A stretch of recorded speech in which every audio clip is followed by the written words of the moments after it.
అందరూ ఎలా ఉన్నారండి? బాగున్నారా? నేను మీ సుకన్య. ఈరోజు మన రెసిపీ వచ్చి బెల్లపు కొమ్ములు అనమాట. మనం స్వీట్ షాప్లో కొని తెచ్చుకుంటూ ఉంటాం కదా.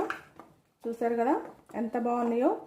అంతేకాదు చాలా సింపుల్గా చాలా ఈజీగా నేను మీకు ఇంట్లోనే చేసి చూపిస్తాను. చూడండి ఎంత గుల్లగా ఉన్నాయో.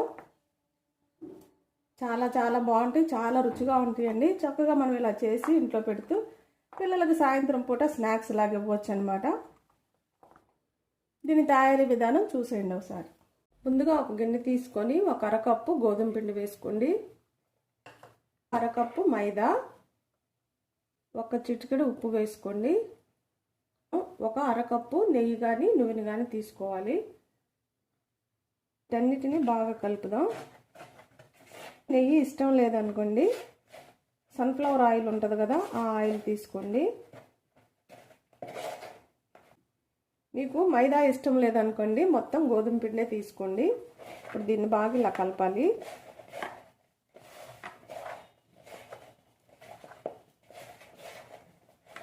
మనం ఈ నెయ్యి కానీ నూనె కానీ వేయటం వల్ల మనం చేసే ఈ బెల్లం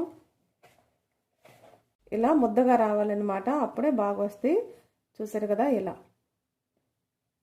మనం చేసే బెల్లపు కొమ్ములు అనేవి బాగా వస్తాయి అన్నమాట, పొడి పొడిలాడుతూ.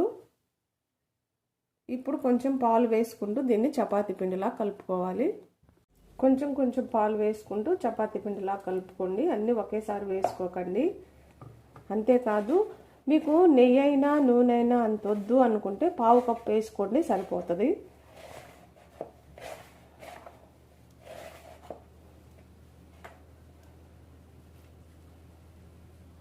చాలా రుచిగా ఉంటాయి అన్నమాట. కంపల్సరిగా మీరు ఒకసారి ట్రై చేయండి. చూసారు కదా, ఇలా కలిపినాక మనం ఒక 10 నిమిషాలు మూత పెట్టి పక్కన ఉంచుకుందాం దీన్ని. ఇప్పుడు బెల్లం పాకు రెడీ చేసుకుందాం. ఇప్పుడు మనం స్టవ్ వెలిగించుకొని బాండీ పెట్టుకొని 1 కప్పు బెల్లం తీసుకోవాలి. మనం 1 కప్పు గోధుమ పిండి మైదా కలిపి 1 కప్పు తీసుకున్నాం కదా, అలానే కప్పుకి కప్పు బెల్లం అన్నమాట. ఒక 2 టేబుల్ స్పూన్ల దాకా నీళ్లు వేసుకోండి, ఎక్కువ వేసుకోకండి. బెల్లాన్ని మనం కలుపుతూ పాకం రానివ్వాలన్నమాట. మనం ఈలోపు మధ్య మధ్యలో కలుపుకుంటూ పాకాన్ని రెడీ చేసుకుందాం. ఇంకోవైపు ఆ పిండి చపాతీలాగా ఒత్తుకుందాం. ఇలా చపాతీ పీట తీసుకొని మళ్ళీ ఒకసారి ఈ పిండి మనం బాగా కలపాలన్నమాట. చపాతీ పీట మీద బాగా వత్తాలి. ఇలా మళ్ళీ ఒకసారి బాగా కలిపి ఉండ చేసుకోవాలి ఇలా నొక్కి.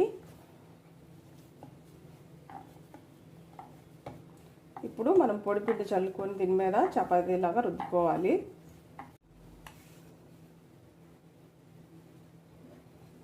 మరీ పలసంగా కాదు, కొంచెం మందంగా రుద్దుకోవాలి. మనం చేసే బెల్లపు కొమ్ములు అంటే కొంచెం మందంగా ఉంటాయి కదా, కొంచెం మందంగా రుద్దుకోవాలి. కప్పు నిండుగా తీసుకోవాలి, 2 కలిపి కూడా. కప్పుకి వెల్తిగా మాత్రం తీసుకోకండి. అరకప్పు ఫుల్గా మైదా ఉండాలి, అరకప్పు గోధుమ పిండి ఉండాలి. లేదనుకో కప్పు గోధుమ పిండి అయినా తీసుకోండి, మీకు మైదా ఇష్టం లేకపోతే. కప్పుకి ఒక పావు కప్పు నెయ్యి కానీ నూనె కానీ వేసుకోండి. ఎందుకంటే అందరికీ నూనె నెయ్యి అంటే ఎక్కువ ఇష్టం ఉండదు ఎక్కువ వేసుకోవటం. చూసారు కదా, ఈ మందం ఉంటే సరిపోతుంది. ఈ మందాన రుద్దుకోవాలి. ఇప్పుడు దీన్ని కట్ చేసుకుందాం. మీ దగ్గర ఇలాంటి పిజ్జా కట్టర్ ఉంటే కట్ చేసుకోండి, లేదనుకో చాకుతోనైనా కట్ చేయండి. ఇలా 4 మూలలు ఉన్న ఇవి తీసేయండి, ఎందుకంటే అంతా కూడా సమానమైన సైజులో వస్తాయి ఇలా తీస్తే. చూసారు కదా, ఇలా. ఈ కట్టర్ లేకపోతే చక్కగా చాకుతో కట్ చేసుకోండి.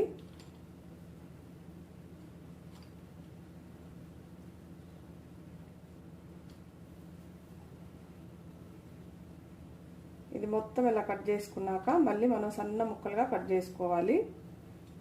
చూసారు కదా, ఇలా.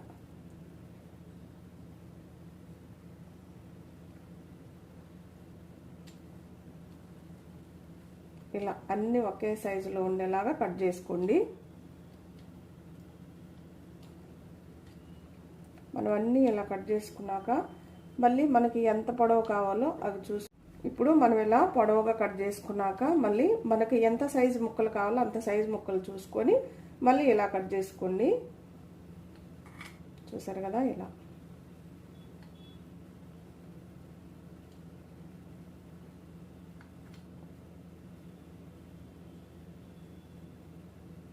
ఇలా చూడండి.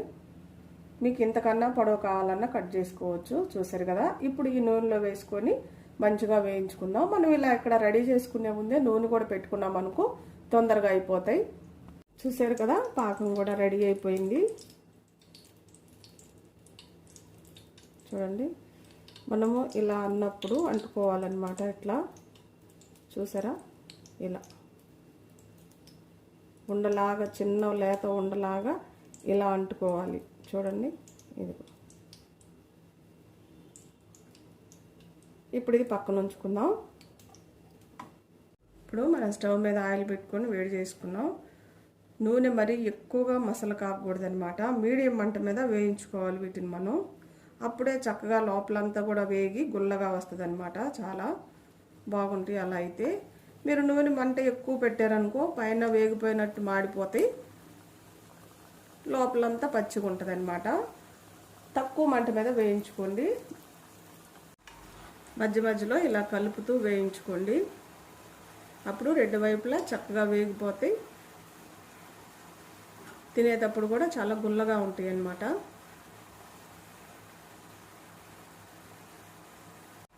చూడండి, వేగిపోయినాయి.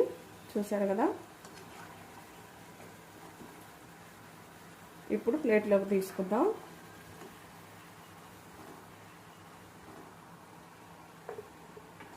మరి ఎర్రగా అయిందాక మాత్రం ఉంచకండి, ఎందుకంటే మనం బయటకు తీసినాక కొంచెం కలర్ మారుతాయి అన్నమాట ఇవి.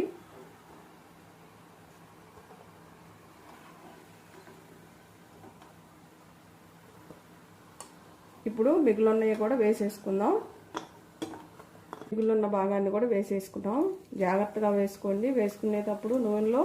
అంతేకాదు, ఇవి ఇప్పుడు మనకి కరుచుకున్నట్టు అనిపించిన నూనెలో వేసినాక విడిపోతాయి అన్నమాట. కంగారు పడాల్సిన పని ఏం లేదు.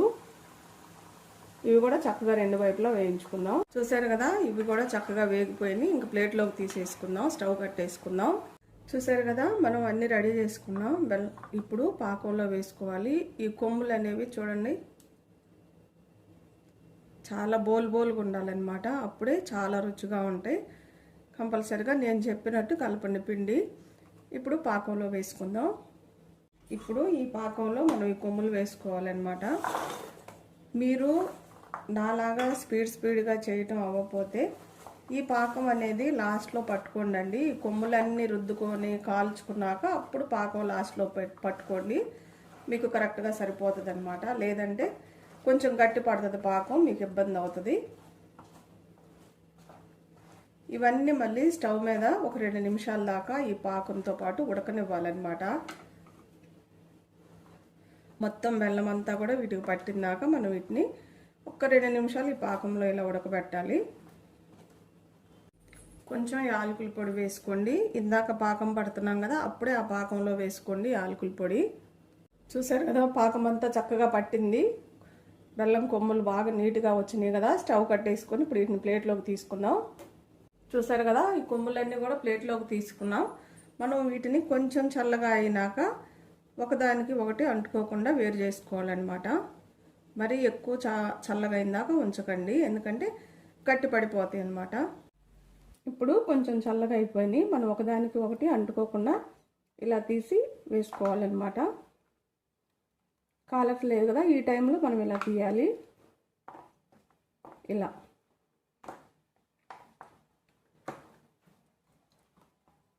మొత్తం ఇలా తీసుకోవాలన్నమాట. చూసారు కదా, మొత్తం వేరుగా అయినాయి. ఇవన్నీ కూడా విడివిడిగా తీసేసాను. చూడండి ఎంత బాగున్నాయో. మనం బెల్లపు కొమ్ములు రెడీ అయిపోయినాయండి. మనం ఎప్పుడు షాపుల్లో కొంటూ ఉంటారు ఈ చాలామంది. షాపులో ఎందుకండి, చక్కగా మనం సింపుల్గా హెల్తీగా బెల్లంతో ఇంట్లోనే రెడీ చేసుకోవచ్చు. చూసారు కదా ఎంత బాగున్నాయో. చాలా చాలా బాగున్నాయి. కంపల్సరీగా మీరు కూడా ఒకసారి ఇంట్లో ట్రై చేయండి. ఎలా వచ్చిందో కామెంట్ చేయండి. నా వీడియోస్ కానీ మీకు నచ్చినట్టయితే లైక్, షేర్, సబ్స్క్రైబ్.